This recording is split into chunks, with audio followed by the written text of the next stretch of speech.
పాత్రికేయ మిత్రులకు నమస్కారం. మీకు మీ కుటుంబ సభ్యులందరికీ కూడా కనుమ పండుగ శుభాకాంక్షలు. గత వారం 10 రోజులుగా జరుగుతున్నటువంటి విషయాలు, ముఖ్యంగా ఒక ప్రముఖ ఛానల్లో వచ్చినటువంటి ఆఫ్ ద రికార్డ్ కథనం, ఆ కథనం తర్వాత జరిగినటువంటి అరెస్టులు, ఇవన్నీ కూడా చాలా బాధాకరమైనటువంటి విషయాలు.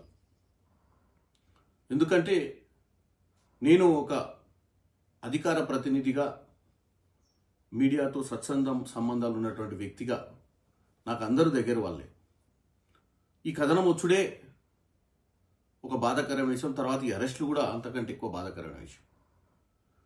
కానీ మీరు అర్థం చేసుకోవాల్సింది ఏంటంటే, ఆ కథనం ద్వారా ఒక మంత్రివర్యులే బయటకు వచ్చి నాకు ఇంత విషయం ఇచ్చి సంపరాదని, మీకు అంత కోపం ఉంటే అని చెప్పేదాకా వచ్చిందంటే ఒక్కసారి మనం ఆలోచించాలి. ఒకప్పుడు జర్నలిజంలో సంపూర్ణమైనటువంటి సాక్ష్యాధారాలతోటి కథనాలు కానీ వార్తలు కానీ రాసేవారు. ఇప్పుడు ఊహించి ఇలా జరుగుతుందేమో, ఇలా జరిగి ఉండవచ్చేమో అన్న విధంగా మనం కథనాలు రాయడంతో ఒక మంత్రిగా ఉన్నటువంటి వారే ఇట్లా వచ్చి వాళ్ళు బాధపడుతున్నారంటే, మరి ఒక ఉన్నత చదువుకొని ఆ స్థానంలో ఉన్నటువంటి అధికారిని, మరి ఆమె కుటుంబంలో కానీ ఆమె సమాజంలో ఆమె పనిచేసే వ్యవస్థలో కూడా ఆమె ఎటువంటి పరిస్థితులకు ఎదురవ్వాల్సి వస్తుందో మీరు ఆలోచించండి.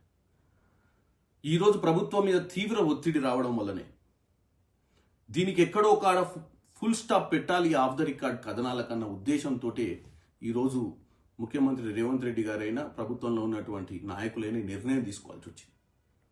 దీనివల్ల కొంతమంది ఇబ్బంది పడవచ్చు, కానీ ఎక్కడో కాడ ఇది ఆపాల్సిన అవసరం ఉంది. ఎందుకంటే సమాజంలో మీడియా చాలా ఇంపార్టెంట్.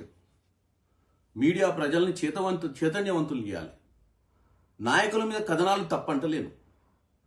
నాయకులు అధికారాన్ని దుర్వినియోగం చేసినప్పుడు, నాయకులు ప్రజాస్వామ్యాన్ని కూనీ చేసినప్పుడు, అధికారులు వాళ్ళ బాధ్యతలు సక్రమంగా నిర్వహించకుండా నిర్లక్ష్యంగా వ్యవహారం చేసినప్పుడు ఒక కథనం వస్తే తప్పు పట్టరు.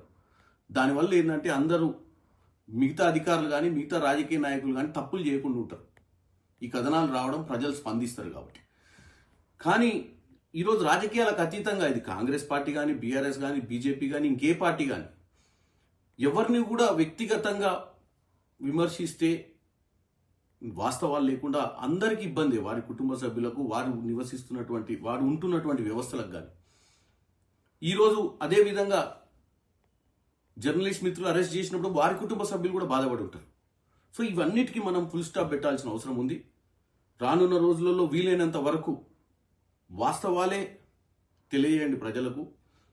వీలైనంత వరకు ఈ ఆఫ్ ద రికార్డ్ కథనాలు, ఊహించి రాసే అటువంటి కథనాలు, ఎందుకంటే ఎస్పెషల్లీ యూట్యూబ్ ఛానళ్ళు, కొన్ని ఎక్స్లో వచ్చినటువంటి కొంతమంది రాజకీయంగా లబ్ధి కొరకు చేస్తున్నటువంటి ఒక ఎత్తు చూడొచ్చు. కానీ ప్రజలు నమ్మే అటువంటి ఛానళ్ళు కానీ, ప్రజలు నమ్మే అటువంటి వార్తాపత్రికలు కానీ ఇటువంటి కథనాలు రాకూడదని కోరుకుంటున్నారు, రాయకూడదని కూడా కోరుకుంటున్నారు జర్నలిస్ట్ మిత్రులను. ఎందుకంటే ఈరోజు ముఖ్యమంత్రి రేవంత్ రెడ్డి గారైనా, నాలాంటి వాళ్ళైనా ఈరోజు ఒక సామాన్య కుటుంబం నుంచి ఈ స్థాయికి రావడానికి కారణమే మీడియా సంస్థలు. మా అందరికీ అధికార ప్రతినిధులుగా ఉన్నప్పుడు మీరు ఇచ్చినటువంటి అవకాశాలతోటి మేము ప్రజలకు సుపరిచితులమై ఈరోజు ఈ స్థానంలోకి వచ్చినాం. కాబట్టి మీడియా అన్నా, మీడియా సోదరులన్నా, జర్నలిస్ట్ మిత్రులన్నా మాకు చాలా అభిమానం ఉంది. కానీ ఈ వ్యవస్థను నడపాలంటే ఇటువంటి కథనాల ద్వారా వ్యవస్థ నడిచే పరిస్థితి లేదు. దీనివల్ల నష్టం జరిగే పరిస్థితి ఉంది. కాబట్టి ఇటువంటి నిర్ణయాలు తీసుకోవాల్సి వచ్చిందని, ఇటువంటి సంఘటనలు పునరావృతం కాకుండా చూడాల్సిన బాధ్యత ఈ సమాజంలో ముఖ్యంగా అందరి మీద ఉంది. Especially journalist friends, especially media సంస్థ అధినేతల మీద ఉందని తెలియజేస్తూ సెలవు తీసుకుంటున్నాను.